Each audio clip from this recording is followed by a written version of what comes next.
E lo occupammo, nonostante la presenza di bodyguard armati di pistole taser e tirapugni. Tout de suite, ils se sont organisés pour rentrer dans l'établissement et l'occuper malgré la présence de gardes de sécurité armés de teasers et des trucs pour donner des coups de poing. Iniziamo subito a organizzarci per avere turnazioni di guardia intorno alla fabbrica. Ils se sont vite organisés pour faire la garde autour de l'usine. Era 24 ore su 24, 7 giorni su 7, insieme al supporto di tante persone solidali, di studenti, di lavoratori che sentivano nella nostra lotta la loro lotta. C'était H24 et c'était possible aussi grâce au soutien d'autres parties de la société, des étudiants, des gens qui luttaient, qui sentaient que cette lutte n'était pas que aux ouvriers, aux travailleurs, mais c'était à tout le monde, quoi. È stato un momento molto particolare perché la vita in quel momento è cambiata completamente. C'était un moment très particulier parce qu'en ce moment leur vie a changé. Questo ci ha creato molta empatia da parte delle persone, perché noi già da prima ci muovevamo in modo molto convergente. Cercavamo, quando c'erano delle persone che avevano dei problemi, delle fabbriche, di esserci.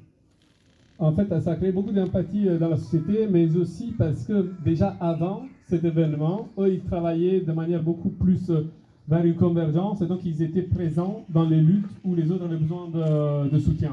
Ils l'avaient déjà fait avant. Fin dal primo momento si accorsero di aver toccato un qualcosa che era molto pericoloso per il sistema. Assez vite, ils se sont rendus compte qu'ils avaient touché quelque chose qui était assez dangereux pour le système tel qu'il est. Perché eravamo organizzati con un collettivo di fabbrica molto agguerrito, molto sindacalizzato. Ils étaient organisés dans un collectif d'entreprise très combatif, en fait.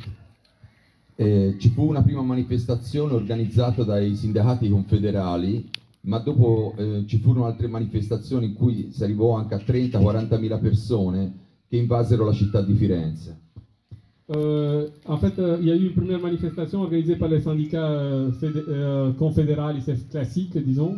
Mais après, il y a eu quand même une série de manifestations qui ont envahi la ville plusieurs fois, avec plusieurs dizaines de milliers de personnes. Fin dal primo momento il motto Insorgiamo, che era quello dei partigiani quando occuparono Firenze, iniziò a suonare sempre di più. Tant'è che il giorno, l'11 agosto sempre del 21, proprio ricordando quel momento dell'insurrezione di Firenze, facemmo suonare la martinella, e questa campana che venne suonata nel momento in cui venne dato proprio l'insurrezione, in cui le persone iniziarono a insorgere. Le mot d'ordre de la résistance partisane italienne, Insurgeons-nous, était vite repris par le collectif, et en effet, en août, une très grande manifestation, symboliquement, ils ont sonné une cloche qui était celle qui a été utilisée pour faire commencer l'insurrection des partisans pendant la résistance. La cosa che abbiamo sempre sentito importante è quella di cercare di essere uniti nelle nostre diversità e cercare di convergere con tutte quelle forze che avevano nel loro cuore certi valori alti costituzionali. La chose qu'ils ont tout de suite senti et qu'ils ont essayé de porter, c'était d'être unis malgré leurs différences et de porter et d'être avec ceux et celles qui portent les mêmes valeurs. Nel passare dei mesi abbiamo vinto con un articolo 28 per comportamento antisindacale che ci ha permesso di rimandare la chiusura definitiva dello stabilimento per altri mesi, diciamo. Disons qu'après, ils ont eu aussi une victoire au niveau juridique avec un article qui s'appelle 28 qui a permis de renvoyer les licenciements et donc de gagner du temps pour continuer à lutter. Allora, a un certo punto, quando è arrivato novembre, quindi dopo alcuni mesi, è arrivato un imprenditore che fin dal primo momento ci siamo accorti non era una persona seria. Prometteva nuove produzioni En novembre, il est arrivé un nouveau entrepreneur qui ont vite compris que c'était pas quelqu'un de sérieux parce qu'il faisait des promesses pas très claires et il promettait des nouvelles productions. Nonostante le promesse, noi siamo rimasti fermi su un punto, che da quella fabbrica non usciva nemmeno una vite. Malgré les promesses, en fait, eux, ils sont restés sur un point qui était central pour eux, que de cette usine-là, ils auraient fait sortir même pas une vis. E questo è stato. Fino a che siamo per andare avanti nel tempo così, siamo arrivati ad ottobre del 2022, quindi era già passato un anno e mezzo, e da allora non ci pagano nemmeno più la cassa integrazione. Avec le temps, ils sont arrivés en octobre 2022, donc un an et demi après. À partir de ce moment-là, ils ont arrêté d'être payés. Donc, ils n'ont plus reçu même pas un centime de chômage technique. Chiaramente questo atteggiamento è stato pianificato affinché le persone prese dalla fame andassero a cercare un altro lavoro oppure magari lavori, magari licenziarsi. Cette attitude a été planifiée pour que les gens ils soient pris par la faim et que du coup ils aillent chercher un autre travail ou commencent à démissionner, à partir, quoi.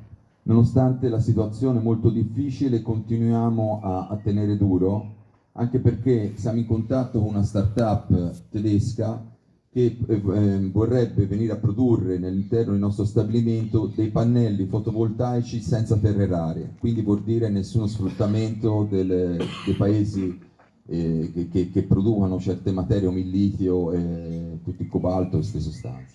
Malgré tout ça, ils continuent, il y a une bonne partie d'eux qui continuent à s'accrocher parce qu'ils sont en ce moment en contact avec une start-up allemande qui a un projet de réindustrialisation pour recommencer à produire des panneaux solaires sans des terres rares, de manière à que ça soit aussi respectueux possible de l'environnement. C'est aussi, j'ajoute parce qu'il a dit hier, c'est quelque chose qu'ils ont développé grâce aussi à la convergence des luttes avec des mouvements, des luttes pour l'environnement. Sì, è proprio il discorso, non è stato casuale la scelta di un certo tipi di prodotti, semplicemente perché non esistono i nostri problemi. Noi potremmo parlare dei problemi degli operai della GKN, ma sarebbe triste parlare solamente dei nostri problemi. Esistono i problemi delle persone e i problemi delle persone devono essere ascoltati. Solamente stando in convergenza riusciremo a portare avanti, riusciremo a risolvere anche i nostri problemi.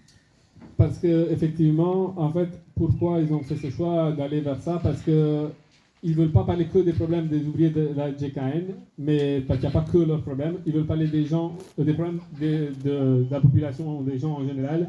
Et ces problèmes, il faut les écouter, et c'est pour ça qu'ils ont commencé à choisir cette voie-là. L'essere vicini a movimenti ambientalisti, pacifisti, femministi e anche quelle persone che combattono per una sanità pubblica degna, una scuola degna, sono priorità, sono le nostre lotte, e cercare di portare nei cuori, cioè nelle menti, l'idea che quello che noi stiamo facendo è un qualcosa che serve anche agli altri, è un qualcosa che porta piano piano a delle soluzioni. En fait, c'est pour ça qu'ils se sont approchés aux luttes des mouvements pour l'environnement, pour les mouvements féministes, les mouvements pacifistes, ceux qui luttent pour une école plus digne, pour un système de santé plus digne, etc. C'est parce qu'ils veulent essayer de passer le message dans la tête des gens que ce qu'ils font sert pour construire un avenir meilleur pour tout le monde. Chiaramente questo nostro cercare di essere per gli altri e gli altri per noi crea molte antipatie, perché intanto i governi liberisti non vogliono questo. Cette attitude-là, ça amène à beaucoup d'ennemis et d'antipathie, parce que avant tout, les gouvernements libéraux et non libéraux, ils ne veulent surtout pas ça. E purtroppo devo anche dire che anche i sindacati, gli stessi sindacati confederali, che sono quelli che hanno i numeri più alti di iscritti, non ci amano tanto, anche perché gli si sta dimostrando come si dovrebbe fare il sindacato. Et il tient aussi à dire que aussi les syndicats classiques confédéraux, ils n'aiment pas trop leur travail parce que de quelque manière, à ce qu'il dit, et c'est une manière de leur montrer comment est-ce que ça devrait être fait un syndicalisme de lutte. Donc ils ne sont pas très aimés non plus par les syndicats. Quindi noi cerchiamo di tenere sempre duro, cerchiamo di combattere con tutto noi stessi per certi valori. Oggi i miei amici, i miei compagni sono a Bologna, per esempio, perché si sa che, non so se lo sapete, ma l'Emilia Romagna è stata molto massacrata da piogge. Noi siamo stati, per esempio, anche noi siamo andati là a... Scusami. Continuons sans microphone. On continue sans microphone pour l'instant parce qu'il commence à pleuvoir. Au moins on doit mettre des choses à l'abri parce que c'est pas notre matériel e c'est la cocotte. Volete che chiedate l'aiuto alla gente per spostare qualcosa? Tanto si deve staccare lì. Sì. Ok. Però penso che... Sì, si riesce a sentire, dai. Sì, sì. Aspetta, metto un po'. Je vous invite à vous approcher, a prendere i posti qui davanti per esempio, Oui. a avvicinarvi e continuiamo per il momento senza microfoni. Comunque penso, riuscite a sentire se parlo così? Sì, totalmente. Ok, Anche io parlo così. vai ok. E... Oggi i miei compagni e le mie compagne sono a Bologna a una manifestazione ambientalista perché la situazione in Emilia Romagna è molto pericolosa. E già in un mese ci sono stati due alluvioni che hanno portato certe zone a avere anche 1,5 metri di acqua. En fait, aujourd'hui, ce qu'il dit, les camarades ils sont à Bologne pour une manifestation plus par rapport à l'environnement, parce que je pense que vous avez tous vu qu'il y a eu des grosses inondations dans la région. Et du coup, ils ont convergé avec ces mouvements qui disent que ces problèmes-là, ils arrivent parce qu'il y a un problème environnemental. Et donc, eux, ils sont en train de lutter aussi à côté de ces mouvements-là. Allora l'invito è cercare di stare uniti perché solamente nell'unità riusciamo a portare avanti dei risultati. Ce que eux ils demandent, c'est de rester unis parce que c'est que dans cet axe-là qu'on peut trouver ensemble des résultats positifs. Per questo oggi, anche stamattina, mi ha mandato un messaggio Dario Salvetti e ha invitato le persone ad andare sulle pagine social del collettivo degli operai GKN, proprio per cercare di rimanere in contatto, perché comunque al di là che siamo due paesi anche distanti, però bisogna ricercare di creare quell'humus che trasforma il sistema. C'est pour ça qu'en fait ce qu'eux ils demandent, c'est même si on est loin et qu'on ne peut pas faire grand chose, le simple fait de suivre sur leurs médias sociaux ou d'essayer de partager, même si on est dans des pays différents, en fait, c'est très important parce que c'est qu'en donnant de la visibilité, en restant unique, qu'on peut essayer d'avancer ensemble. Con questo chiudo, vi ringrazio per aver ascoltato perché poi devono parlare anche altre persone, siccome noi non siamo le prime donne. Vi ringraziamo per l'ascolto e buona serata. Poi dopo si possono fare domande. Du coup, pour l'instant, il reste de manière à qu'il laisse la parole aux autres, parce qu'effectivement, pour répondre à ce qu'il dit, il sait qu'il y a plein de luttes qui sont importantes. Après, il reste ici et on pourra continuer à discuter après que les autres aient aussi parlé. Ok, grazie. Bon, on reste ici ou bien on essaye On reste dehors, votation rapide, oui. On essaye dehors, si après ça la Oui, drache, si ça on va commence à rentrer. dracher, on va Chacun prend sa chaise et on se déplace à l'intérieur si jamais. Ok? Là donc j'ai une question pour Camille et Piero. Ah oui, Camille, pardon, je t'ai pris dans... Non, mais en fait, je pense qu'il faut rentrer. Quoi. On rentre. On rentre. Si vous venez en bas de Sarbre, Ognuno prende una sedia. Ok, je propose qu'on rentre et chacun prend sa chaise et on se met à l'intérieur dans la salle, dans la grande salle qu'il y a à côté du bar. Désolé les amis.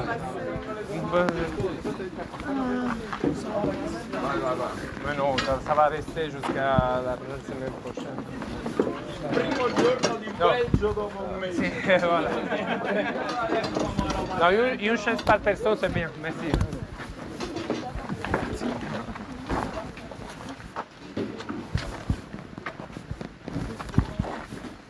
Ok.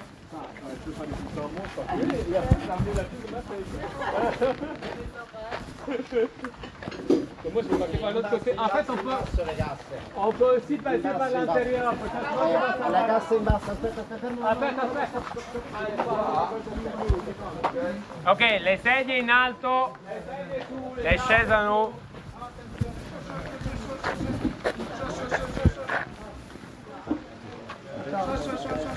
Vai, pardon. Ici. Une chaise, c'est par ici.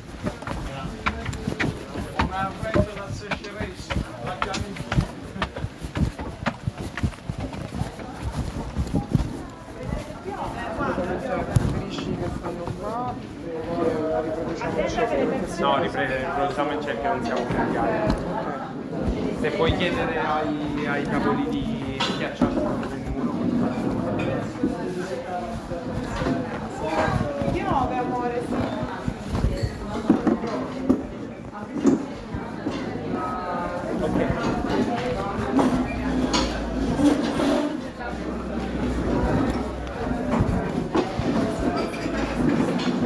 Puoi uscire da dietro così schiacciamo. Come? Ah, sono 3 tavoli, ok. Allora vai, 3 persone. Sono 3 tavoli. Quindi tu al centro, vai. Non li sollevate perché si staccano. Cioè il tavolo è appoggiato sui piedi. Ok. Désolé, merci pour la patience. Non solo avete spazio.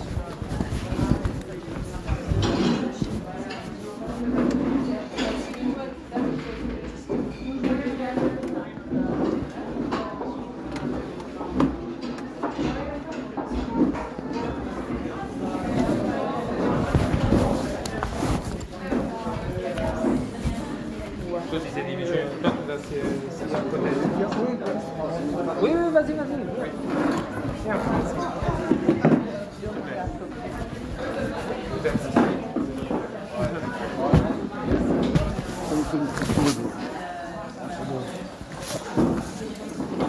Pas de chance. Mais non, mais c'est pas. Ok, bon, on y est.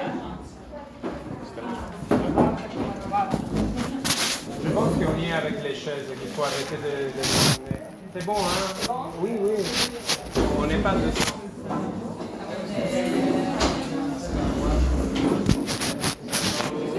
Ragazzi.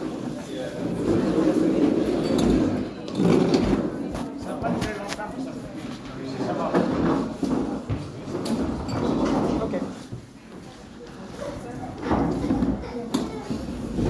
Bon, je me mets ici, pas parce que je suis exhibitionniste.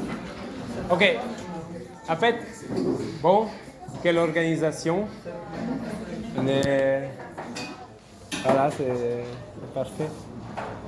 Donc, voilà, on a entendu les paroles, les mots de notre camarade Alessandro d'Italie, qui nous a expliqué un peu les contextes d'une usine qui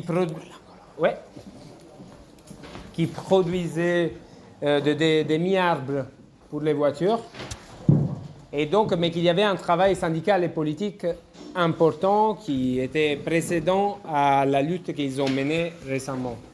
Che c'era un contesto sindacale e politico all'interno della fabbrica propizio a fare quello che avete fatto, che avete costruito. No, che avete fatto un lavoro sindacale e politico precedente alla vertenza, che era propizio alla vertenza. Assolutamente deve essere pronto, se non fa... E però io adesso chiederò ai compagni dei riders che non hanno quel contesto dietro come sono arrivati a organizzarsi. Assolutamente. Scusa, Sì, traducevo. parli con loro. Sì, adesso sì. Ok, allô, bon. Mais c'est pas grave. Donc là, la question... Allô. Oui, ok, maintenant oui. Ok, ça va. Désolé, il y a toujours une dialectique avec la technique. Ok, donc pour les camarades de la maison des livreurs ici, donc ce sont des contextes très différents. Ici, on parle d'un monde ouvrier, organisé, qui a fait ça pendant beaucoup d'années, qui a un travail derrière, etc. Et vous, comment est-ce que vous êtes arrivé à vous organiser dans une maison de livreurs? Quand on dit maison, on dit territoire. Quand on dit territoire, on dit un lieu où pouvoir s'organiser. Et quelles sont aussi les conditions des livreurs parce qu'on ne les connaît pas. Voilà. Et ça, ce sont les deux premières questions que je vous pose, s'il te plaît. Bonjour tout le monde. Alors, on a créé la maison des livreurs qui est à Ixelles, 125 rue du Trône, avec un constat évident que les livreurs étaient atomisés, un petit peu répartis partout dans Bruxelles, et il n'y avait pas de communication, il n'y avait pas un lieu pour pouvoir avoir du conseil administratif, syndical, et tout simplement créer du lien. C'est parti de ce constat avec des livreurs et des soutiens du collectif des coursiers. Et on a voulu vraiment créer un endroit pour faire communauté et pour rendre service aux livreurs. On fait du service justement par rapport à leurs conditions. Je vais faire un petit passage vite fait pour ceux qui ne connaissent pas la condition des travail des livreurs de plateforme. C'est la pointe avancée du néolibéralisme. Ils ont retiré l'ensemble des avancées qu'on a eu le mouvement ouvrier depuis des siècles avec des cotisations sociales, avec des droits sociaux, cotisation pour le chômage, assurance maladie, des congés payés, la retraite, tout ça c'est retiré. En plus de ça, il y a la disparition du contrat de travail qu'on a appelé avec un concept libérisation qui rend impossible pour le livreur d'exercer ses droits fondamentaux. Notamment lorsque la plateforme nous déconnecte, on parle de déconnexion et plus de licenciement parce que d'un message sur l'application du jour au lendemain, comme la GKL, on ne peut plus travailler. Et on est confronté en permanence à des algorithmes conversationnels sur l'application pour pouvoir se justifier que non, il ne faudrait pas nous déconnecter, alors que fondamentalement, ce qu'il faut mettre en place, c'est du lien humain. Donc, les protections sociales, on l'a dit, et on se retrouve sur un modèle de paiement à la tâche. Là, en ce moment, ça dépend de la plateforme, mais la majorité des livreurs travaillent avec la plateforme Uber Eats, où on est payé à la tâche. Que la livraison se fasse à 100 mètres ou 10 km, c'est payé 4,95 brut la course, 4,42 net, parce que on est imposé à hauteur de 11%. Et ça rend très difficile la compréhension de la lutte pour les livreurs, parce que quand on calcule le tarif à l'heure, la majorité des livreurs travaillent jusqu'à 80 heures et sont rendus à du 6 € de l'heure. Ce qui est réellement pas acceptable au vu des conditions de travail, parce qu'au plus on travaille, et évidemment au plus on se fatigue, et au plus on se met dans une position d'insécurité sur la route, jusqu'à un certain point. Là, dernièrement, du côté de Gare du Nord, peut-être que vous l'avez entendu, un livreur d'origine pakistanaise est décédé du fait de ses conditions de travail, parce qu'il était complètement épuisé et il s'est retrouvé à 22 h le soir du côté de Gare du Nord, écrasé par un bus. Et nous, on essaye de visibiliser ça justement à la maison des livreurs et de faire communauté en impulsant de la solidarité auprès des livreurs, parce que on le constate, les livreurs, on leur parle d'action collective. Et moi-même, je suis livreur depuis 5 ans, et on le voit, la population des livreurs a énormément changé en 5 ans, avec la crise du Covid notamment. On aura peut-être l'occasion d'en parler, mais voilà, c'est partir du constat que la société leur a refusé toute solidarité. Et la maison des livreurs est là pour justement injecter dans le monde des livreurs cette solidarité qui, ensuite, dans une étape de construction de communauté, permettra de lutter et de gagner des droits vis-à-vis des plateformes et surtout des pouvoirs politiques. Okay. Merci. Et, pardon. Mais concrètement, voilà, comment ça fonctionne? Comment est-ce que vous arrivez à faire de la communauté? Comment est-ce que vous arrivez à mobiliser et à vous organiser? Tu as beaucoup dit sur les principes, mais concrètement, comment ça se passe? Et là aussi, on parle des convergences, des luttes, et que comment est-ce que les autres... tu as fait des gestes pour moi. Voilà. Comment on croise un petit peu avec les différentes luttes, ça part déjà d'un constat assez classique, c'est que moi je ne ressens pas un livreur. Vous allez à Port-de-Namur, vous allez n'importe où dans la ville, moi je ne ressens pas un livreur. Et justement, les plateformes profitent, et on parle d'exploitation raciale réellement. Parce que les plateformes profitent des primo-arrivants et de la seconde génération d'immigration. Et c'est une caractéristique assez essentielle de l'exploitation des livreurs. Et donc, nous, on a voulu mettre en lien cette lutte-là en s'installant dans une occupation pas porte de Namur, je suis rue du Trône, merci. Où il y a une occupation de personnes avec et sans papier, justement pour visibiliser l'endroit et montrer l'utilité sociale, afin d'appuyer aussi le mouvement des sans-papiers.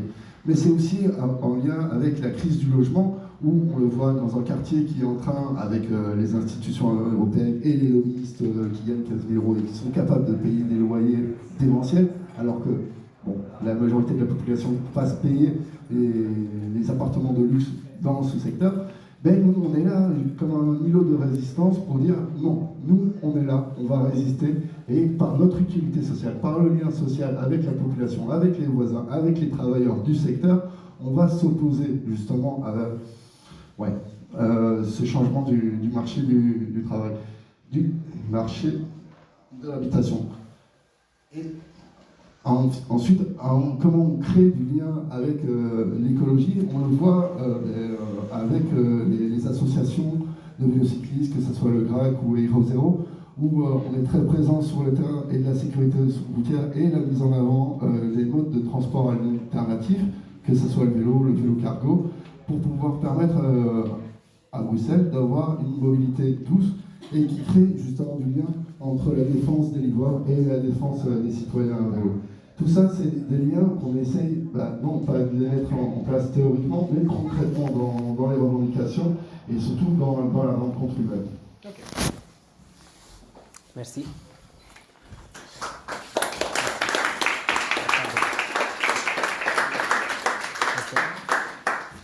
Pierre, deux questions pour toi aussi. Vous, comme ça. Mais en fait, toi aussi, tu travailles en tant que livreur, c'est ça, Piero? Oui. Non plus.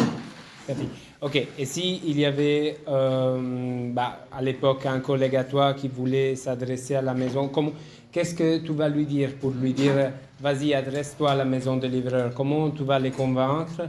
Et ça, c'est une autre question que je voulais poser. Quel était le rôle des institutions syndicales dans votre parcours d'organisation? La maison des livreurs est dans une sorte de convergence entre les collectifs autonomes des livreurs, les collectifs des coursiers de Bruxelles, et aussi certains partis des syndicats, la CSC notamment, les GNFGTB. Et dans les concrets, ce qu'on fait, c'est qu'on donne comme service aux livreurs. Nous, on fait 3 permanences par semaine, le mercredi, le jeudi et le samedi après-midi. On vient de la permanence, de la permanence du samedi. Et où on donne des services qui peuvent être utiles aux livreurs. Les livreurs viennent à la maison des livreurs quand ils ont un problème. Par exemple, il peut être une déconnexion de compte, un problème avec l'assurance suite à un accident, un problème avec les dépassements du plafond du régime fiscal. Et donc, nous, on est là vraiment au premier pour donner des services qui peuvent être utiles dans la réalité du quotidien aux livreurs. Il y a l'endroit aussi qui est très important, surtout pendant les mois d'hiver, d'automne, quand les livreurs ont vraiment besoin d'un endroit où ils peuvent se reposer pendant les shifts, où ils peuvent boire un café, socialiser, sécher leurs vêtements. Et parce que la plateforme ne donne pas aucun service comme ça. La plateforme est absolument sourde à toute cette demande légitime. Elle ne donne même pas l'équipement de sécurité ou même pas l'équipement plus basique, donc un sac, le vélo, un téléphone. Donc nous, on est là vraiment aussi en premier pour donner un soutien pratique qui peut aussi être le premier pas pour une organisation collective. Ok, merci. Et oui, tu as répondu sur la question des syndicats. Oui. Tu veux ajouter quelque chose? Non, tu as déjà répondu. Donc vous êtes appuyé par les jeunes FGTB? Oui, c'est ça. Ok, parfait. Merci. Ok. Bien. Malika. Donc, on disait, je l'ai dit, pour introduire un peu vos batailles. Donc, dernièrement, il y a eu une manif de 10 000 personnes. Donc, qu'est-ce qui se passe dans le secteur de soins de santé? Votre collectif, si on va sur votre page Facebook, il y a 30 000 personnes qui vous suivent. Donc, vous avez fait un travail très important au niveau de faire connaître votre bataille. Donc, comment ça évolue? Voilà, et qu'est-ce qui a amené 10 000 personnes dans la rue mardi? Voilà. D'abord, merci. Alors, c'est difficile à expliquer parce que le collectif de la santé en lutte est apparu avec une idée de pouvoir rassembler. Ça, c'était l'idée de base. C'était essayer de rassembler plusieurs métiers de la santé parce que les infirmières, parfois s'organisaient, mais seulement en tant qu'infirmières, ou les aides-soignantes, seulement en aides-soignantes. C'est des professions de soins qui sont très sectorialisées. Et donc, le groupe de la santé en lutte est né de pouvoir faire des interviews, à dire ok, mais si vous êtes en train de vous mobiliser, qu'est-ce qui se passe à Verviers, qu'est-ce qui se passe ici, qu'est-ce qui se passe là? Et on s'est rendu compte qu'en fait, en 2019, après les grosses attaques du gouvernement dans des recoupes du budget de santé, on parle de plus de 2 millions en seulement 5 ans de coupes budgétaires dans la santé, et sans compter le après-Covid. Et je pense que c'est ça qui a poussé à que le mouvement se construise de manière forte, c'est qu'on se voulait interprofessionnel et qu'on se voulait aussi intersyndical. C'est-à-dire que ce n'était pas un groupe qui était construit par les syndicats, ce n'était pas une volonté des syndicats, mais il y avait des personnes qui travaillaient dans le syndicat ou qui militaient dans le syndicat, qui forment aussi partie de la santé en lutte. Et comme le Covid, l'idée du Covid, c'était d'isoler tout le monde et de que tout le monde soit enfermé et de héroïser les soignants et les personnels du soin. Ça a donné un essor à la santé en lutte parce que justement, nous autres, ce qu'on a essayé de faire, c'est de rassembler. Pas de rassembler seulement au niveau interprofessionnel, mais aussi de dire que la santé, c'est une affaire de tous. On a vu qu'avec le Covid, comment est-ce que la santé publique et les droits à la sécurité sociale chaque fois se dégradaient plus. Mais justement, on va essayer d'unir, de communiquer l'un avec l'autre, et c'est comme ça que le mouvement il est né. Le mouvement de la santé en lutte, comme beaucoup d'autres mouvements sociaux, s'est beaucoup essoufflé dans le post-Covid, dans l'organisation, mais quelque chose qui est en train de voir, c'est que la situation des travailleuses de soins très ample, c'est-à-dire pas seulement dans les hôpitaux publics ou dans les hôpitaux, mais sinon de toute la santé, et chaque fois en détérioration. Donc maintenant, la base de nos revendications de la santé en lutte avant, c'était plus d'effectifs, plus de salaire, plus d'humanité. Après le Covid et autres, au lieu de refinancer les soins de santé et autres, il y a un définancement encore plus fort, encore plus de coupes budgétaires. On n'a jamais vu l'argent qui a été promis par le gouvernement, où tout l'argent est allé à des programmes informatiques dans les hôpitaux ou à des normes dans l'IFIC, que je pourrais expliquer qu'est-ce que c'est après. Mais il n'y a pas eu de revalorisation de santé, on est chaque fois moins d'effectifs, on est chaque fois plus de personnes à être en burn-out, il y a un turnover beaucoup plus important. Et actuellement, le gouvernement est en train même de dire qu'il va redéfinir toutes les fonctions de santé pour qu'il y ait plus que les infirmières, par exemple, aient soi-disant moins de travail, mais que ce travail-là soit donné, par exemple, à des aides auxiliaires qui ne sont pas formés, qui ne vont pas être formés pour ce travail-là, sans augmentation de salaire, ni de contratation, ni de plus d'aides auxiliaires, ni d'infirmières. Donc on est dans une situation actuellement de soins qui est presque clairement pire qu'avant le Covid et pire que le après-Covid aussi. Je ne sais pas si ça a un Oui. Et comment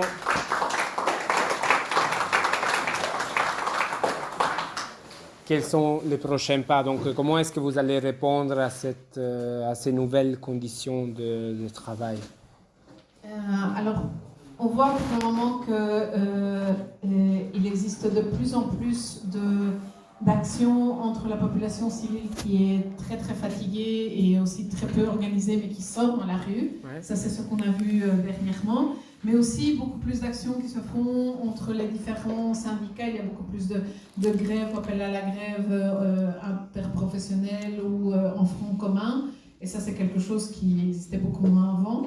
Mais aussi beaucoup plus d'actions entre la société civile, les usagères de la santé. Le post-Covid a montré aussi qu'on est dans un système de santé, pas seulement capitalisme, meurtrier aussi, et que ça faisait aussi que les personnes prennent plus de place sur leur santé aussi. Et donc je pense que ces unions avec les différents, déjà avec les différentes professions de la santé, et aussi avec les usagers. Et après, les autres mouvements, dans la construction de la santé en lutte, on a toujours été parallèle à pouvoir travailler aussi avec les assistantes sociales qui sont aussi actuellement beaucoup en grève, les CPS qui fonctionnent de moins en moins bien, et être aussi, c'est-à-dire dans toutes les assemblées n'étaient pas seulement de personnel soignant et de usagers, qu'après tous on est tous usagers, mais aussi de tous les autres mouvements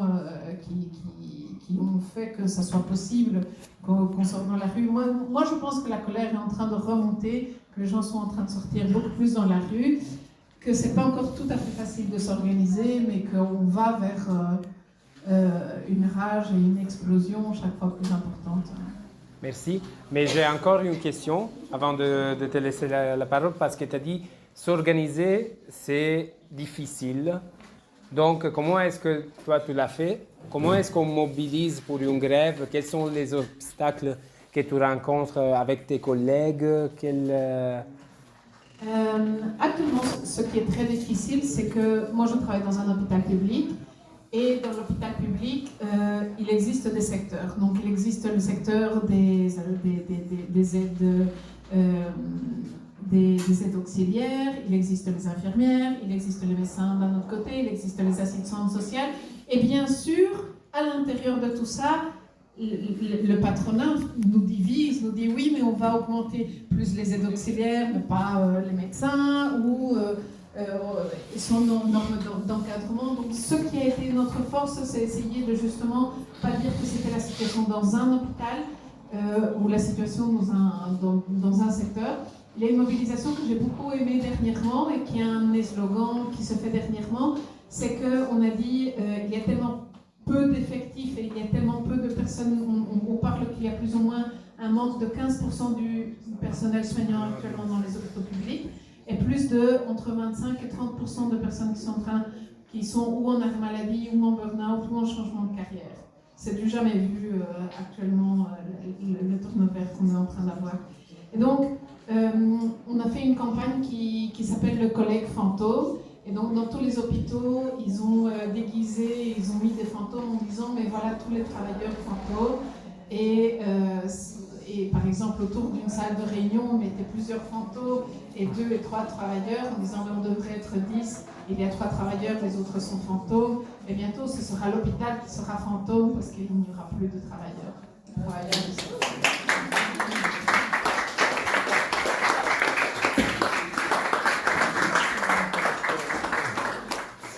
Merci, juste pour dire un mot. Après, c'est toutes des questions qu'on a préparées tous et toutes ensemble. Il y aura la possibilité de la part du public de poser des questions aux personnes que vous souhaitez interpeller. Donc, pardon, je regarde aussi mes notes. Donc, voilà, Kali, ça c'était pour l'école en lutte. Donc, on l'a déjà dit avant, les examens sont annulés parce qu'il n'y a pas assez de profs pour encadrer les examens. Il y a un turnover dans ta profession qui est presque, je ne sais pas, pareil à ceux des infirmiers et infirmières. Donc, comment ça se fait en général dans Ah oui, ok. Ça va, toi dans les discours réactionnaire, on dit toujours, oui, mais les profs, ils font 2 mois de vacances, etc. Donc, comment est-ce qu'on peut répondre, mais pas à cette chose idiote que je viens de dire, mais comment est-ce que, pourquoi il y a autant de problèmes, comment vous vous organisez, et je sais qu'il y a des syndicats, des enseignants qui sont très forts, donc comment ça se fait que vous avez créé un autre collectif pour mener cette lutte, je ne dis pas à la place des syndicats, mais pourquoi vous avez créé ce collectif? Merci. Merci, bonjour, bonsoir. Du coup, moi je m'appelle Kali et je suis prof de sciences sociales, enseignante en sciences sociales, pour les élèves de 16 à 20 ans. Et ça fait 4 ans que je suis prof. Okay. Et donc pour répondre à la première question, pourquoi la pénurie de profs? Parce qu'en fait les vieux profs arrêtent et les jeunes profs aussi. Donc voilà, pour des conditions de travail, un salaire et la troisième chose. Donc il y a un nouveau prof sur 3 qui arrête avant 5 ans de carrière. Ah ouais. Et un vieux prof sur 5 qui arrête avant sa retraite. Donc clairement, c'est que le boulot doit être quand même un peu plus dur que ce que les gens pensent, effectivement.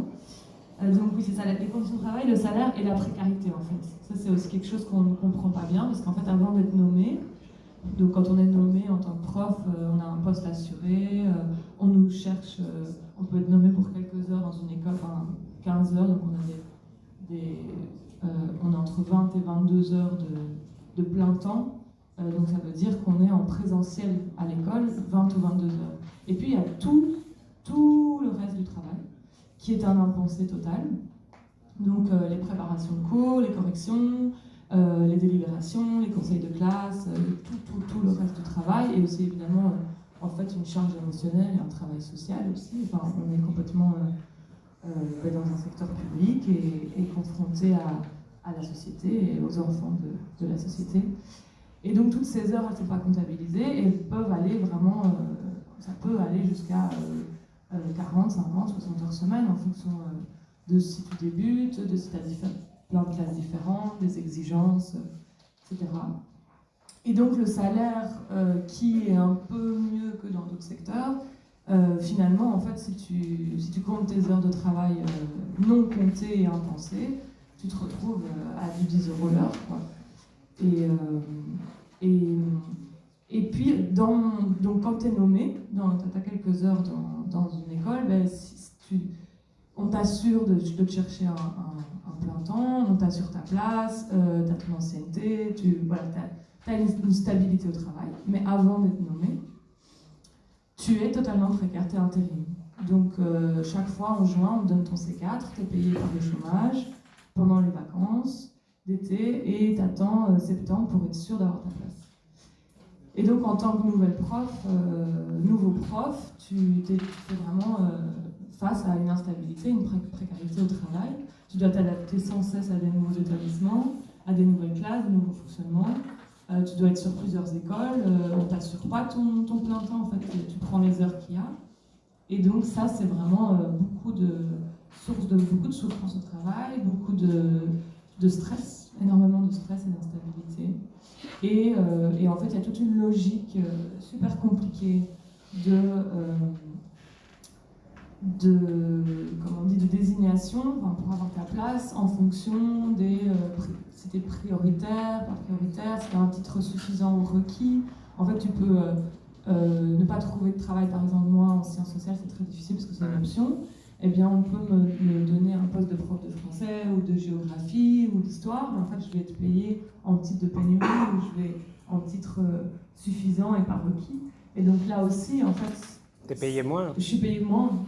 Et si je donne cours dans l'inférieur, donc au plus petit, je vais être payée moins aussi pour protéger ceux qui n'ont le diplôme que de l'inférieur, donc on va être combat féministe et qui n'ont pas ce barème-là, mais ce ne sont pas des solutions face à la pénurie et ça nous met dans des situations vraiment, vraiment compliquées. Et puis pour les conditions de travail, bien, en fait on a des classes trop nombreuses, donc finalement on a trop d'heures aussi parce qu'on ne pense pas les autres heures, on n'est pas du tout, on ne travaille pas que à présentiel. Et aussi, on ne pense pas dans quelles conditions est-ce qu'on prépare. On n'a pas un bureau pour préparer, on n'a pas l'argent pour acheter les manuels, on n'a pas d'abonnement au site où on pourrait trouver des ressources. Enfin, on n'a pas de papier payé, on nous contrôle sur les photocopies. Enfin, en fait, vraiment, il y a plein de choses qui ne sont pas pensées et pas mises en place. Donc les conditions de travail, il y a ça, il y a les outils pour travailler, il y a le nombre d'élèves par classe, le nombre d'heures, et puis aussi des élèves qui sont en souffrance face à l'école, et qui sont en souffrance à la maison, et ça impacte l'école. Et en fait, on a un rôle très important de les intégrer dans la société, de former les travailleurs, de les diplômer, on a beaucoup de choses sur les épaules, et on est aussi, quand j'ai commencé, je disais souvent que je me sentais entre une infirmière et un flic. Donc en fait, on est aussi des agents d'État, et on reproduit la violence sociale, on reproduit l'ordre social. On est vraiment on représente l'institution pour les élèves, et on est l'institution, et on reproduit aussi cette violence, et en même temps, on veut y pallier. Et on a une mission, une vocation qui n'est pas celle-là. Et donc, c'est autour de tout ça que l'école en lutte s'est constituée. Un petit peu avant le Covid, ou pendant le premier confinement, et notamment face à la violence de ce que le Covid, enfin le confinement provoquait dans l'école et dans nos vies. Et comment, justement, ça a mis en exergue le fait qu'on servait beaucoup à garder les enfants pour rendre les parents disponibles à la productivité, au travail. Et puis, avec les changements dans tous les sens, on fermait l'école, on réouvrait l'école, on était moitié d'élèves par classe. Tous ces changements de directives pour faire face à la crise Covid, c'était super violent, et on voyait vraiment que en fait, personne ne comprenait quelle était vraiment notre pratique et notre travail. Et ça a créé aussi une grande colère auprès du corps enseignant. Et puis après, la numérisation de notre métier. Donc passer à donner des cours en Zoom sur Internet depuis chez nous. Énorme violence, rien à voir avec notre pratique, qui justement est aussi le rôle socialisateur de l'école. Et en fait, qu'est-ce que c'est que de créer une classe, un cours, un moment classe avec des élèves. En fait, c'est plein d'autres choses que juste transmettre des savoirs. Et puis aussi complètement en impensé des élèves. Comment est-ce que les élèves se retrouvent derrière un ordinateur avec du Wi-Fi, sans bruit, à l'heure, pour pouvoir recevoir le cours pendant le Covid. C'était aussi pareil. Mais en fait, énorme inégalité scolaire qui semble dans les inégalités sociales, évidemment, qui sont de nouveau renforcées, parce que l'école est censée, se dit donner des outils à tout le monde, être l'école démocratique, mais en fait, elle est vraiment le lieu de reproduction des inégalités sociales. Et donc l'école en lutte s'est constituée autour de ça. Et puis aussi, il y a un grand projet de réforme de l'enseignement, le plan de pilotage, le pacte d'excellence, qui s'est constitué sur on ne sait pas quels chiffres, on ne sait pas quelle expertise de l'école, on ne sait pas sur quelles données, avec un cabinet, avec des conseils, des cabinets conseils privés, avec notamment McKinsey qui a financé la campagne de Macron, et qui vient comme ça imposer à l'école toutes sortes de changements soi-disant super géniaux, avec des grands budgets, sans concerter en fait le personnel, les professeurs, le personnel enseignant, qui ont une expertise en fait hyper grande, qui connaissent la pratique et qui ont plein de choses à dire sur quoi faire avec ce budget, mais sans concertation, et ça rajoute une charge de travail aux professeurs, ça impose des changements, et notamment aussi l'évaluation du professeur qui vient, on avait déjà des inspecteurs, mais là on va avoir des évaluations de professeurs professeurs qui peuvent en fait empêcher la nomination et aller jusqu'à même dénommer des gens. Et donc ça vient encore nous précariser et nous fatiguer et nous faire violence. Okay. J'ai encore une dernière question. Bah, je vais la poser comme ça. En fait, oui. Ah, je parle. Oui, pardon. En fait, quand on parle avec des personnes comme toi qui travaillent comme prof, en général, on sait que vous travaillez un peu dans la solitude. Donc, comment est-ce que vous arrivez à créer des connexions avec vos collègues pour créer un collectif, pour créer une grève, pour participer à une manifestation, etc. Donc ça, concrètement, comment est-ce que vous faites ces pas-là? Oui, et j'ai pas répondu à la question des syndicats. Oui. Mais donc, en fait, École en lutte, c'est effectivement un lieu d'association de lutte, et ça s'est inspiré de la lutte. Donc, un lieu de rassemblement entre professeurs et personnel éducatif.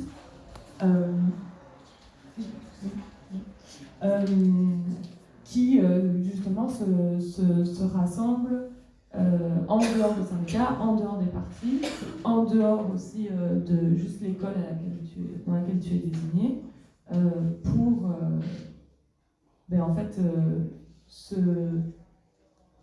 simplement se mobiliser autour de questions qui nous importent, partager la souffrance, nos pratiques, nos désirs de changement, nos possibilités de changement. Et donc on est simplement là, on discute et on fait des actions.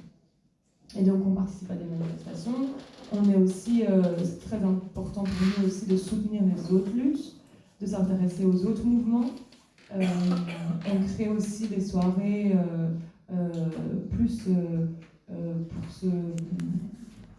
se nourrir, discuter et avoir une espèce de distance plus historique et plus sur une géographie plus grande. Donc on a fait une soirée avec Silvio Mara justement pour s'inspirer de cette lutte forgée avec.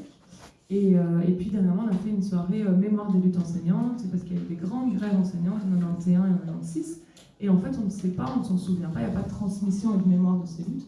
Et ça c'est très important pour nous en fait de se rappeler de comment les enseignants ont pu vraiment faire des mouvements très importants de lutte, notamment avec les élèves qui participaient aux grèves et puis les parents et puis la société, le reste de la société qui soutenait. Des choses qu'on n'imagine pas parce qu'on est isolé, parce qu'on est précarisé, parce que ça crée aussi de la concurrence, énormément de concurrence dans cette précarité bien sûr. Fort peur de se mettre les directions à dos. Et donc c'était super intéressant parce qu'on s'inspirait des stratégies de lutte et de se rendre compte aussi des conditions de travail qui se sont détériorées et notamment avec la formation de la zone euro et c'était tout ça dans les années 90 et de l'Europe et des plans européens libéraux qui se mettaient en place et qui voulaient faire des coupes budgétaires dans le secteur public et donc de se rendre compte aussi que nos souffrances participent de détermination du travail et de la condition de toute la société et que ça du coup ensemble qu'on doit lutter. On a aussi un groupe de travail, on a des sous-groupes de travail en fait parce qu'on ne peut pas tout le temps tous travailler ensemble qui s'organisent autour du numérique et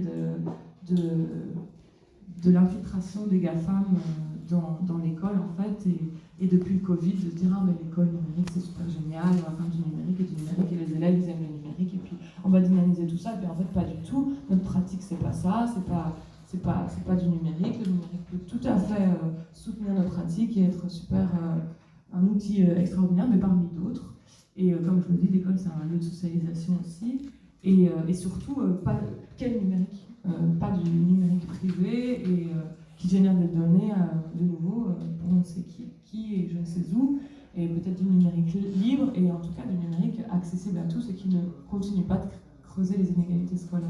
Okay. Merci. Je ne sais pas si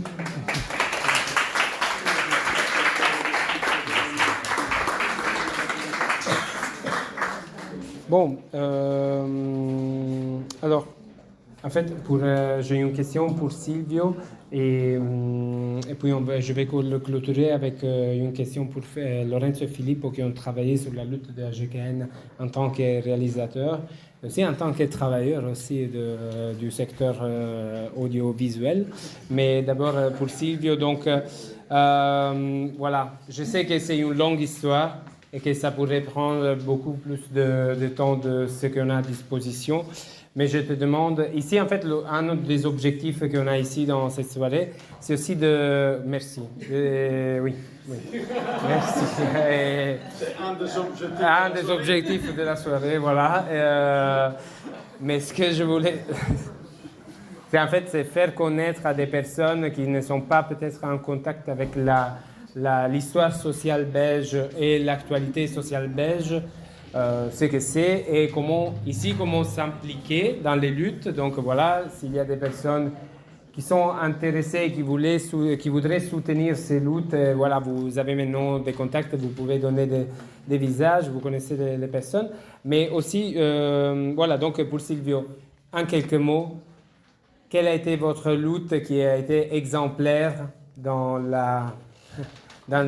l'histoire récente et surtout, comment est-ce que vous avez organisé la solidarité autour de cette lutte?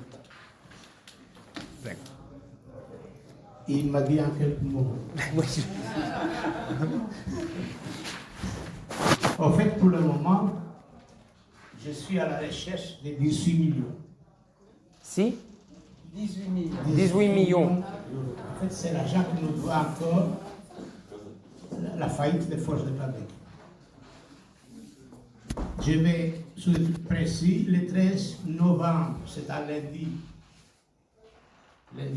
cette année-ci, 13 novembre, à 9h, pour ceux qui peuvent, devant le palais de justice.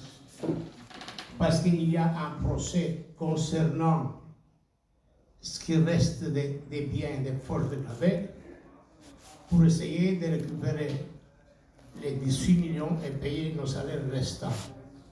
Les salaires, ils nous sont dus depuis 27 ans. Donc on attend depuis 27 ans. Ils nous sont payés une partie, mais pas tout, pas l'ensemble. Donc on essaie de récupérer cet argent et ce n'est pas facile. D'autant plus que les gens de Forges, les Forges ont fermé il y a 26 ans. Donc plusieurs personnes sont déjà décédées, d'autres sont malades, d'autres sont très âgées. Donc la mobilisation, c'est parce qu'il était dans les temps. À Québec, c'était un collectif syndical exceptionnel. En fait, Québec, c'était l'université du monde du travail. C'était ça, la force de Québec, c'était une volonté, c'était faire participer tout le monde, de rien faire jamais sans que tout le monde participe, sans que tout le monde sache de quoi il s'agit. Donc, c'était une grande école. Que nous l'avons fait, nous avons reçu un héritage qui avait 50 ans avant nous, et moi et d'autres, parce que moi je suis quelqu'un parmi beaucoup d'autres, nous avons continué cette lutte, et nous l'avons nourri pendant 25 ans. Donc 25 ans de travail actif, et nous continuons maintenant à transmettre cette expérience à ceux qui veulent l'entendre. Donc depuis 25 ans que je ne travaille plus, mais je vais essayer de vous donner quelques éléments. Nous étions à 72, il y avait 5000 travailleurs aux forces de Québec, tout le monde était syndiqué à 100%. 5000 travailleurs à 75, nous étions 6000. À partir de là, il commence une longue agonie de la sidérurgie, pas seulement aux forges, mais en Belgique et quasiment dans toute l'Europe. Et le nombre de personnel est diminué. Et je ne vais pas aller parler parce que je n'ai pas beaucoup de temps. On est arrivé finalement à 96, nous n'étions plus que 2000. Donc de 6000, on est passé à 2000. Nous avons essayé chaque fois d'éviter le licenciement. Le travail syndical, on les a obligés à reconnaître des droits des travailleurs. Donc, disons, via la prépension et via autre chose comme ça, le nombre de personnes est diminué de 6 000 à 2 000. Et à 2000, finalement, pendant 25 ans, on était des sauveurs. On a toujours sauvé l'entreprise, on coupait les branches mortes pour faire vivre l'arbre. Finalement, en 2000, l'arbre est mort. Ah, pardon, pas 2000, en 1996, c'est mort. Et donc, de là qu'il nous doit ces 18 millions, et nous essayons de mobiliser. En fait, je suis en train de donner un rendez-vous. Hein. Si vous avez le temps, le 13 novembre, ceux qui peuvent venir, parce que je comprends la plupart d'entre vous, je suppose qu'ils travaillent, mais ceux qui sont pensionnés ou qui peuvent prendre un jour de congé, ceux qui peuvent venir à 9h du matin devant le palais de justice pour montrer que nous existons encore. Je vous ai expliqué que les gens de Forges, soit ils sont vieillis, soit ils sont morts, soit ils sont malades, il y a une minorité qui est mobilisable, ce n'est plus comme avant. Je peux vous dire que l'apothéose de la lutte syndicale de Forges, c'était 70 000 personnes dans l'usine, que nous avons fait appel, certains d'entre vous peut-être y étaient. Comment on a mobilisé tous ces gens et contre qui? Nous avions contre tous les partis politiques et toute la structure syndicale. Donc les 3 partis politiques qui pédalaient contre nous, tous, avec la presse, et toutes les structures syndicales. Et nous avons su lui faire face pendant 8 mois, de face, etc., parce qu'on avait une histoire de participation dans les années avant, donc pendant 25 ans et même plus avant, tout était décidé par l'ensemble du personnel. Il y avait bien sûr une délégation syndicale. Moi, j'étais élu délégué syndical 5 fois. Donc, les élections syndicales, c'est tous les 4 ans. J'étais élu 5 fois. J'étais délégué syndical et délégué sécurité et hygiène. Donc, voilà, la FGTB, c'était largement majoritaire. Surtout à la fin, on a voulu centraliser les commandements parce que si c'est le libéraux dit une chose, si les chrétiens une autre, nous une autre, on va pas se comprendre. Donc, à la fin, on a fait volontairement centraliser les commandements. Donc, on a fait une campagne d'affiliation et on a réduit quasiment libéraux 0 dehors et la CSC au minimum. Nous avions 30 fois 60 mandats, donc en délégation syndicale, au conseil d'entreprise et en sécurité et hygiène, nous avions 60 mandats entre effectifs et suppléants. La CSC, il y avait 27 et nous 60. Voilà. Donc à la fin, pourquoi on a fait ça? Pas parce qu'on voulait avoir plus de gens, parce que s'il y a plusieurs syndicats qui s'en mêlent, un dit blanc, l'autre dit noir, un dit par ici, l'autre dit par là, et ça ne va jamais. Donc pour enlever le pouvoir aux partis politiques et pour enlever le pouvoir aux structures syndicales bureaucratiques, nous avons fait en sorte de centraliser les commandements. Donc on a eu toujours 100% des gens qui étaient syndiqués, 100%. Chez nous, il n'y avait pas de gens qui ne pouvaient pas être syndiqués. Ceux qui ne voulaient pas être syndiqués, ils pouvaient aller travailler ailleurs. Il y avait des usines ailleurs. D'ailleurs, chez nous, c'était une usine dangereuse, c'était une sidérurgie. 20% des gens étaient blessés chaque année. On avait plusieurs accidents mortels chaque année. Donc, il y avait un travail énorme dans l'usine pour essayer de sauver la vie des travailleurs. Donc, les gens qui venaient là, ce n'était pas pour faire une promenade, c'était pour travailler, gagner sa vie, mais c'était aussi pour lutter. Si on ne voulait pas lutter, il y avait des autres places ailleurs que les forges de Québec. Jamais une décision qui concernait l'ensemble du personnel a été prise sans consulter tout le monde. Il y avait la délégation syndicale, il y avait les comités usines. Les comités usines, ils participaient tous les gens qui avaient été élus, effectifs et suppléants. Ceux qui n'avaient pas été élus, mais étaient sur les listes syndicales, c'était comme si ça avait été élu. Donc tous les gens qui étaient sur les listes faisaient partie du comité usine. De plus, tous les gens qui demandaient, ils pouvaient participer, mais à une condition. Tu t'engages, tout vient. On t'appelle, tout vient. C'est la nuit, tout élève. C'est à 5h du matin, la réunion, tout élève. Donc ce n'était pas question, je viens comme ça, viens voir, non. Tu viens, tu t'engages. Donc c'est comme ça qu'on a créé un corps social extrêmement fort. Là, au moment où on voulait fermer les forges, ils ont fait appel à une société française pour analyser les forges. Et ils ont conclu qu'aux forges de Québec, il fallait faire un choc social. Ça va. Donc la question c'est de savoir c'est qui a été choqué. Si c'est nous ou bien c'est eux. En fait, ils ne savaient pas. Tout le travail tactique, stratégique la formation politique. Il n'y avait pas une seule réunion chez nous qui ne commençait pas avec une demi-heure de politique. À quoi ça sert l'État? À quoi ça sert la police? À quoi ça sert les tribunaux?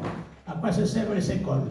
Qui sont les gens qui dirigent la justice? Chaque fois, il y avait un militant, pas de grands spécialistes, un des non-militants, parmi tous, qui préparait un sujet et la présentait pendant une demi-heure. Et puis on passait à d'autres questions. La délégation se réunissait, enfin la délégation était active tous les jours, 24 heures sur 24, mais on se réunissait minimum une fois par mois, et on réunissait les militants, les comités ici, se réunissaient une fois par mois tout le temps, et en cas de crise sociale, j'appelle comme ça, c'est une grève, une chose comme ça, tout le temps. La réunion c'était continue, donc on n'occupait pas l'usine, on n'avait pas le temps à perdre. Hein? Nous on donnait rendez-vous aux gens à telle heure, tout le monde devait être là. Pas je viens, non, tout vient. Sinon tu vas travailler à Saint-Louis, toi. Voilà, donc les gens y venaient, à la fin il ne fallait pas demander, il y avait une culture. On se réunissait parfois à 5h du matin. Dimanche matin, à 5h du matin, réunion à Quérignon, dans une maison du mouvement ouvrier chrétien, qui avait quelqu'un de nous qui avait la clé. Les dirigeants du mouvement ouvrier chrétien ne savaient même pas qu'on avait fait la réunion. À 5h du matin, les gens ils pensaient qu'on sortait du dancing parce que c'était dimanche matin.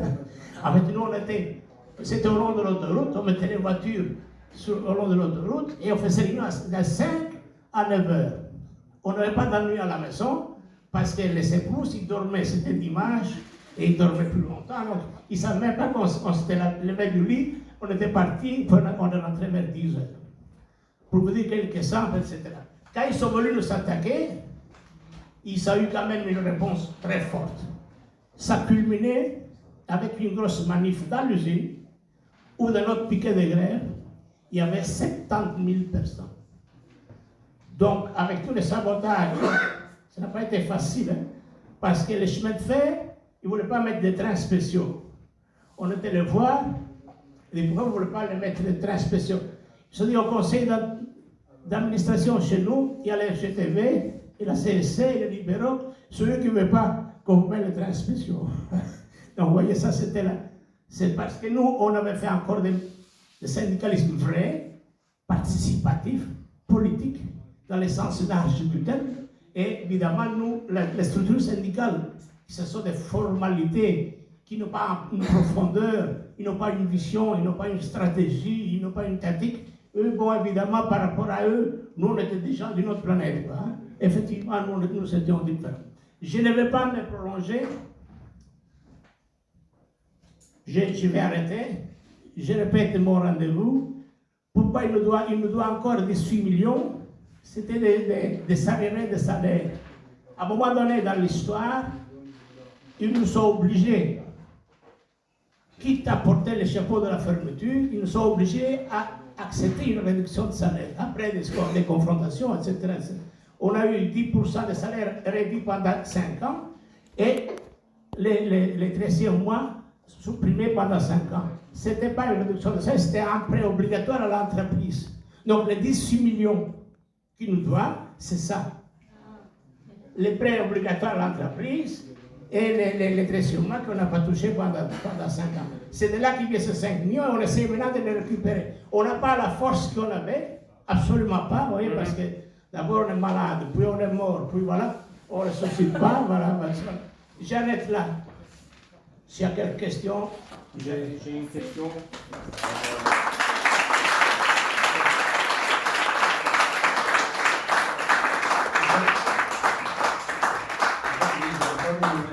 Question pour toi, c'est toujours lié à la question que tu as parlé des 70 000 personnes qui ont participé à la manifestation.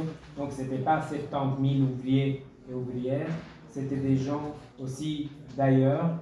Mais donc, et après, j'imagine qu'il y avait d'autres actions qui étaient soutenues par la population. Donc, ça t'a expliqué comment ça marchait à l'intérieur de l'usine, mais comment est-ce que vous allez créer un dialogue avec votre communauté de référence?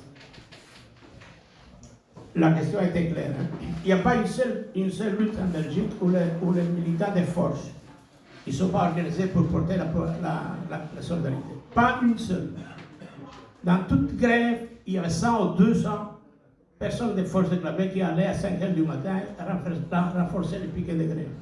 Notamment ex-Volkswagen, le patron, il avait réuni les employés pour défoncer les piquets de grève. Vous comprenez qu'est-ce que je dis? Et les ouvriers faisaient grève, les employés, ils voulaient mettre les employés contre les ouvriers. Et nous, on a eu 200 de force au matin très tôt. On était d'abord au magasin pour voir s'il n'y avait pas quelque chose pour nous défendre, parce qu'on a vu que les policiers avaient des matraques. Nous, on a pris des gros bâtons, des manches de pioche. On a dit, venez. 1 heure après, fini la contre-manifestation, réunion au ministère, à midi, en accord. Toutes les revendications des travailleurs de Volkswagen, ils avaient été réglées. Donc c'était fini, direct. Donc parce que parfois, il faut savoir se battre, il faut savoir prendre des risques. C'est pour ça qu'il ne veut plus nous donner les 18 millions, parce qu'il sait qu'on les a emmerdés assez bien pendant des années. Hein? Donc maintenant, il essaie de nous tenir par là.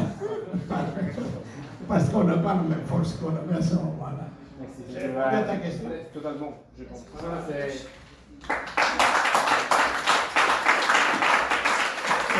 Cette idée que les camarades ici de Florence ont expliqué, donc on ne doit pas rester sur la défensive dans notre usine, mais il faut aussi sortir dans les champs, dans les camps ennemis, et donc aller aussi en soutien de l'autre côté.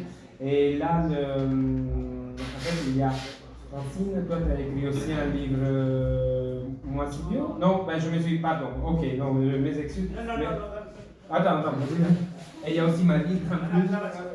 Il y a 3 livres. Il y a 3 livres. En français, c'est. Non, en hollandais, c'est Sta op. Sta op, c'est des debout. Donc, ça, c'est un livre qui. C'est rare de trouver ça, c'est difficile de dire. Il y a ceux de Clabec, c'est encore un livre. Et puis les derniers, c'est les miens, moi Silvio de Clabec. Pourquoi moi Silvio de Clabec? Quand je téléphonais quelque part, je disais ici c'est Silvio. Quel Silvio? C'est Silvio de Clabec. Ah voilà, ça, oui, Silvio. Sinon, bon, je téléphonais souvent dans le mois syndical, à gauche et droite, parce qu'on avait des contacts au moins avec une centaine d'entreprises. Et chez nous, quand c'était des moments intéressants, on faisait des réunions qui avaient 100 entreprises qui étaient réunies chez nous dans les grandes locaux que nous on avait dans l'usine. Donc ça, c'était notre force aussi. Hein. Donc quand c'était pas rien que nous, il y avait aussi l'ensemble. Les 70 000, c'est pas nous pour les mobiliser, c'est l'ensemble, la machine globale qui s'est mise en route. Donc les gens qui voulaient nous choquer ont été choqués. Merci. Les 3 livres, ils sont pas disponibles. Quelques-uns peut-être pas disponibles facilement. Sur Internet, peut-être vous pouvez les trouver. C'est Françoise Thirionnet qui peut vous fournir un livre au moins. Et je voulais encore conclure quelque chose qui m'échappe. Parce que quand même le MRS. Voilà, le MRS, c'est-à-dire qu'après, dès la fin, on a fait participer à l'histoire des forges, tous les entreprises extérieures qui voulaient nous aider. Et on avait créé un collectif très large qui pouvait participer 100 ou même plus, ou 200 personnes. On appelait un mouvement pour le renouveau syndical, c'est-à-dire on voulait donner au syndicalisme un autre caractère, une autre façon d'être. Non pas un truc qui subit tout le temps, quelque chose qui fait suivre. Quelque chose, c'était en fait jamais en mémoire, mais je n'ai pas réussi à le réaliser, de faire un regroupement de 10, 20 ou 50 000 personnes à mobiliser en cas de nécessité. Par exemple, quand des astreintes, quand il y a des juges, des sociétés qui vont dans les piquets des grèves menacer les ouvriers, moi, mon idée, mon rêve, c'était de me ramener avec 10 000 personnes, venez maintenant. Une armée de réserve dans le sens positif du terme. Grazie. Donc, d'abord, je m'excuse avec les intervenants parce que les temps sont toujours un peu serrés. Mais l'idée, c'était vraiment aussi de s'écouter entre ceux qui sont en lutte et pouvoir apprendre un peu des autres expériences de lutte. Et là, voilà, vous avez cité les livres.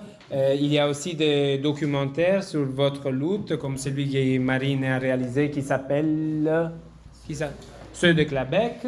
Mais donc là, je dois poser une question, je veux poser une question à nos amis réalisateurs de la lutte de la GKN, ici, Filippo et Lorenzo. Donc voilà, nous on en a déjà un peu discuté hier, donc s'il faut se répéter, désolé, se vi faccio delle domande che sono un po' ripetitive, perdonate la mia fantasia, excusez-moi pour mon absence de fantasie, mais donc comment est-ce que vous vous êtes positionné vis-à-vis de cette lutte, pourquoi vous l'avez choisi et quels sont les effets que votre travail est en train de mener pour faire connaître cette lutte.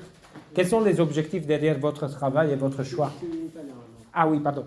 Quali sono gli obiettivi cioè come vi siete ritrovati a fare un documentario complesso su una lotta che nel vostro quotidiano specifico non vi concerne, in quanto non operai da GKN anche.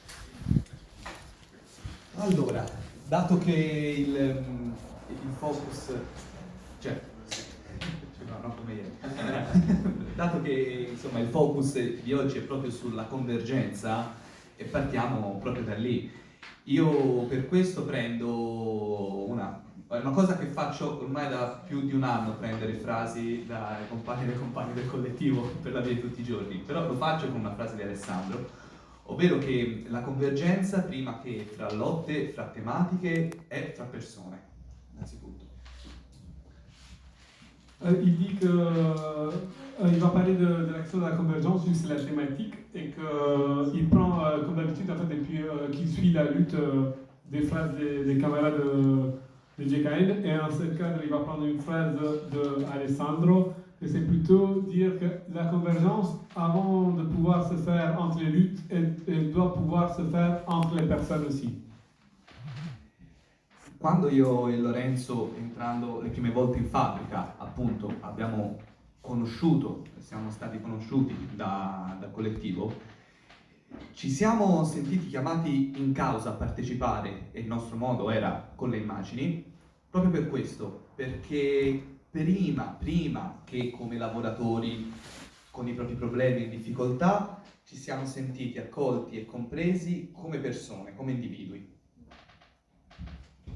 Il dit qu'en fait, quand ils sont rentrés dans l'usine, la première chose qu'ils ont ressenti, c'est qu'ils se sont sentis, avant tout, avant d'être réalisateurs, avant leur travail et leur emploi, ils se sont sentis accueillis en tant qu'individus, en tant que personnes là-dedans. E questo, il valore dell'individuo, se lo vogliamo chiamare così, è molto importante e mi viene da fare un po' un'autocritica larga a tutto il mondo progressista, al mondo della sinistra per capirci, che forse pensiamo all'individuo troppo spesso solo come qualcosa da tutelare e non da incoraggiare, cosa che invece dall'altra parte sanno fare, almeno, o comunque fanno molto, con grande abilità retorica.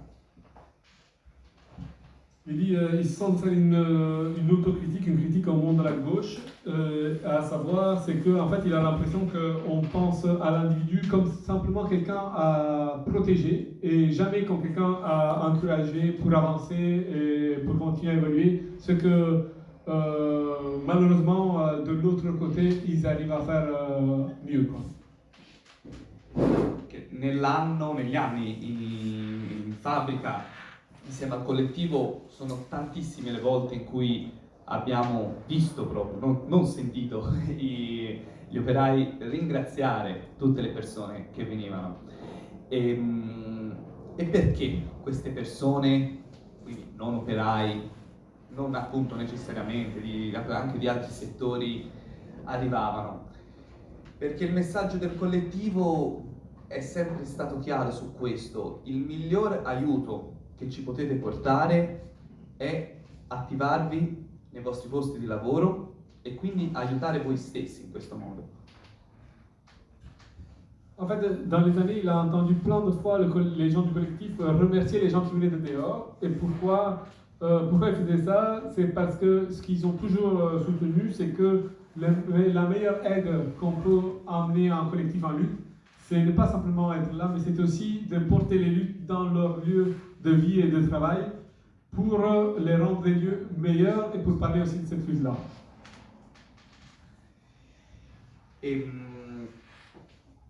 E questo almeno, probabilmente per tutti, però personalmente credo sia molto importante per la mia generazione, le generazioni vicine alla mia, che ci mancano un po' questi riferimenti, dobbiamo andare molto indietro nel tempo, sapere che ci sono persone, come ci dicevano al collettivo ogni giorno, che per noi ci sarebbero stati sempre, ma allo stesso tempo senza fare morali, retoriche, senza la bacchetta di insegnare.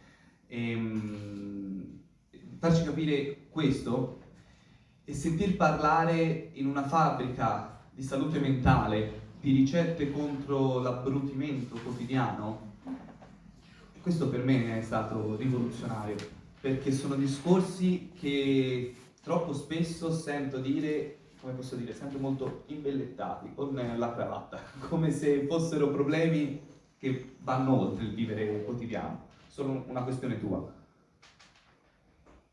Et il dit que pour notre génération, c'était très important parce qu'en fait, c'est quelque chose qui nous manque, en fait, de savoir qu'il y a des gens qui sont toujours là et qui le seront toujours, sans jugement, et pour nous appuyer, nous soutenir.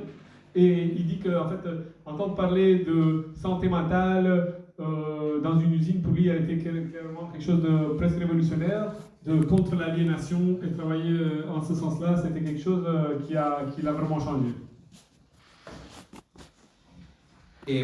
Infatti, per esempio, l'iniziativa di uno spazio che ci avete raccontato come Rider credo sia proprio l'esempio migliore. Non serve, certo che serve un sostegno tecnico, burocratico, di lotta, ma se innanzitutto non si dà calore alle persone, e credo che il nostro settore audiovisivo condivida questo forte individualismo come succede per i Rider, quindi è molto importante. E credo che per chiudere tutto, per finire alla fine è molto semplice, il motto del collettivo di fabbrica GKN, come ci ha detto Alessandro, è insorgiamo, per delle ragioni storiche che vanno insomma, ci riconducono alla resistenza. Ma appunto non è resistiamo, è insorgiamo. E cambia completamente la prospettiva. Questo motto ti chiama in causa, in prima persona. Però, con tutto quello che ho appena detto, tu sei incoraggiato a farlo. Sei incoraggiato a metterti in campo e è come posso dire, non ci sono alibi per l'autocommiserazione, ti senti capito ed energico come non mai. Ed è quello che ci è sempre successo durante le riprese e ci succede tutte le volte che continuiamo ad andare in questa fabbrica. Grazie.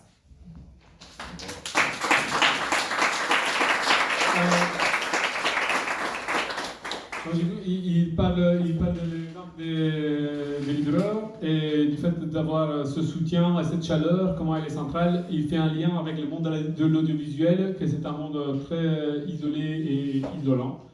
Et il fait une transition par rapport encore à le mot d'ordre du collectif, c'est Insurgeons-nous, qui est bien différent de le simple acte de résister, parce que c'est un encouragement à l'action. Pour les gens et en fait mais ça c'est possible seulement si on le fait ensemble et du coup à ce moment-là quand on est ensemble on n'a plus d'alibi, on peut plus se cacher derrière les difficultés et je vous remercie.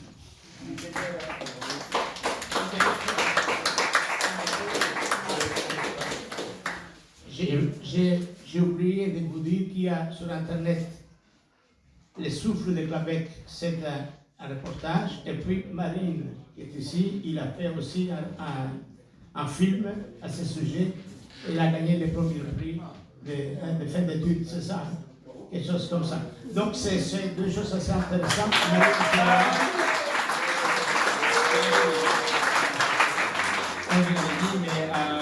Pardon, je complète la traduction de Giulio parce qu'il a fait des compliments à la maison des livreurs. En fait, on a dit Le lieu que vous avez créé, organisé, c'est vraiment ça ce qu'on a en tête comme lieu d'auto-organisation des travailleurs et des travailleuses, pas juste pour donner du service, mais aussi pour donner de la chaleur.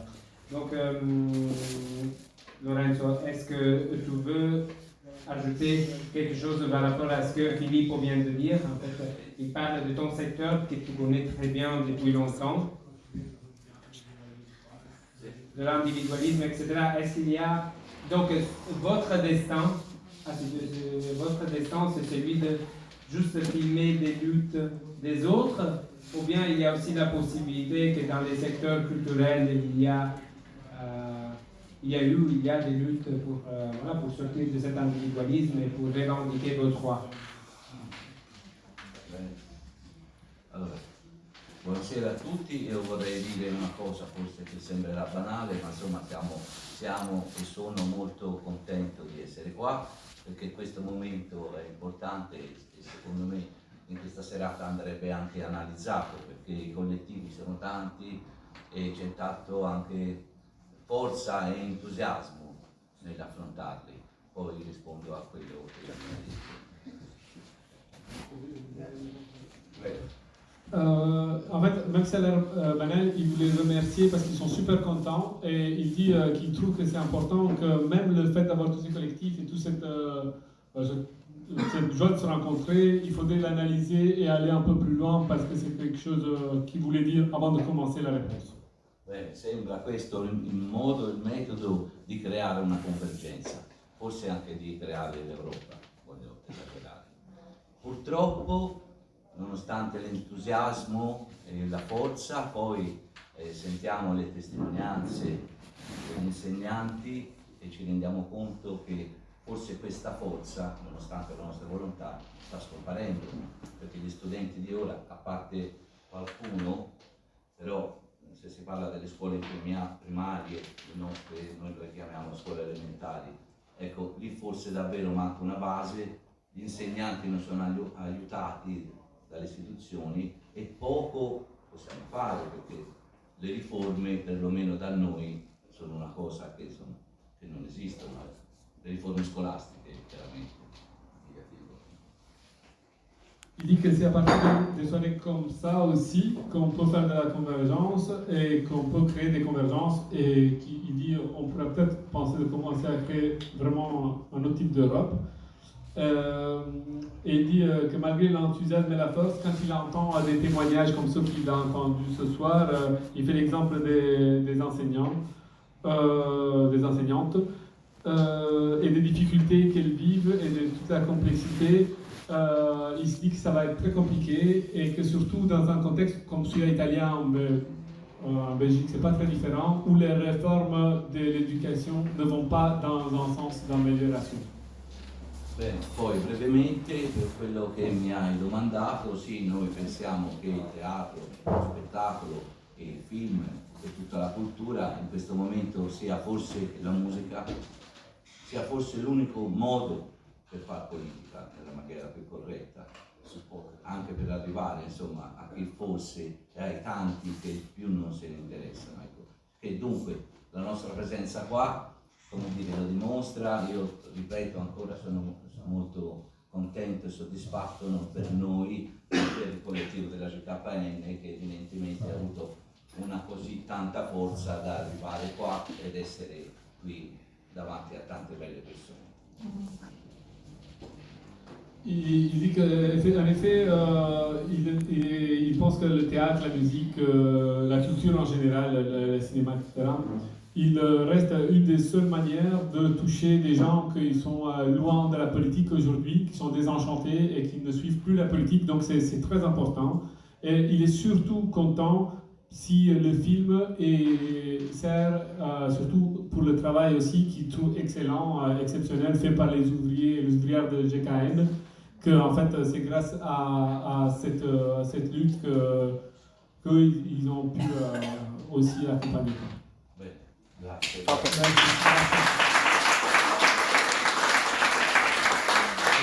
vraiment, photo finish, si vous voudrez vous poser des questions, vous pouvez les faire, soit ici frontalement, soit on est fatigué de rester assis. assis et on peut changer de position. Mais je demanderai à Alessandro les conclusions provisoires. Donc, qu'est-ce que tu retiens de cette soirée et de ces 2 jours? Che cosa penso Di questi 2 giorni? Sì. Dai, hai questo compito. Intanto è bellissimo. Non ti dimenticate del Sì, certo. Intanto è bellissimo incontrare le persone che poi, al di là che si possa essere di nazioni differenti, affrontano esattamente le stesse dinamiche.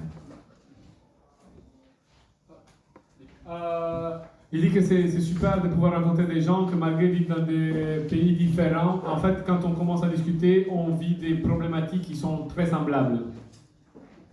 Ci stiamo accorgendo che in realtà tutto sta girando in una certa direzione. Ils se rendent compte qu'en fait, ils se rendent compte que tout est en train de tourner dans la même direction. E questo, di sentire anche la storia del nostro compagno lì con le marce con 70.000 persone, di cercare di essere per gli altri in ogni manifestazione, è una cosa fondamentale. E questo essere qua a Bruxelles per noi è sempre un passo in quella direzione, hanno vissuto questi compagni. Et aussi, il souligne écouter les histoires de camarades par rapport à leur lutte, 70 000 personnes, et à être toujours à côté des autres et à travailler ensemble. C'est quelque chose qu'il trouve essentiel aussi aujourd'hui ici. Spesso facciamo tante parole, ma la cosa importante è cercare di fare, di esserci vicino alle persone. È la cosa fondamentale. E ognuno deve cercare non di idealizzare un movimento, una forza, ma di diventare ognuno un fuoco.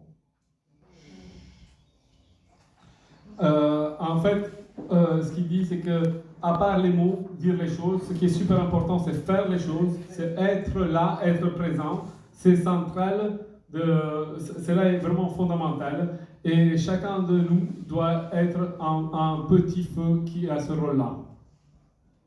Quindi intanto vi ringraziamo per tutta questa bellezza, questa vicinanza, perché ci siamo comunque fino ad ora sentiti veramente coccolati, però appunto cerchiamo di starci vicino, di sentire. Noi appunto ho detto, se andate sulla pagina del collettivo degli operai GKN, è un modo per sentirsi e cercare, perché ci accorgiamo che quello che sta succedendo qua è la stessa cosa che sta succedendo in Italia. E la stessa cosa succede in Francia, e la stessa cosa succede in Germania, e la stessa cosa succede in Spagna. Quindi fare convergenza non solamente territoriale, ma a livello globale. Il dit qu'à part toute la beauté qu'il a ressentie ici, il ressouligne le fait de continuer à essayer d'être loin, même d'être proche même si on est loin.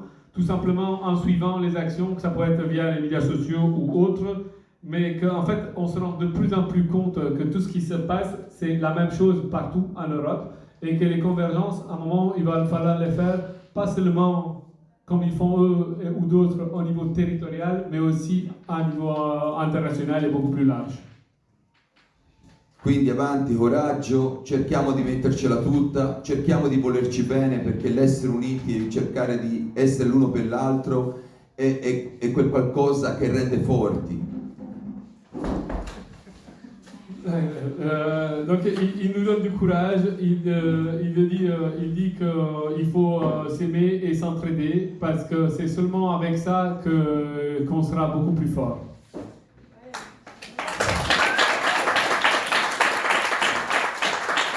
E vorrei finire una frase: in un mondo che ti vuole triste, la forma più alta di rivoluzione è il sorriso.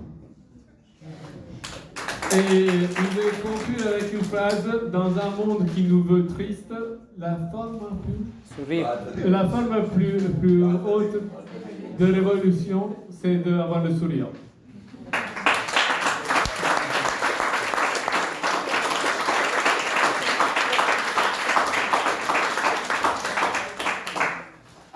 Est-ce que vous voulez poser des questions ici comme ça publiquement, ou vous préférez le faire dans l'informalité avec une bière et des pizzas?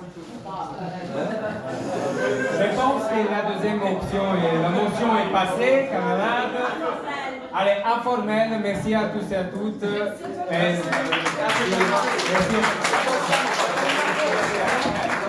Ah, ok, les camarades demandent pour gagner la bataille des idées de prendre une photo tous ensemble, tous et toutes ensemble. Voilà. Un selfie. Venite voir. Merci à Giulio pour la traduction, bien évidemment.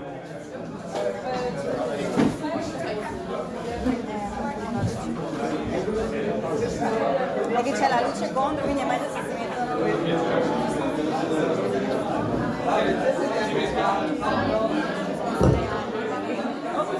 Ok, organisez-vous pour prendre la photo. Allora andiamo di fuori.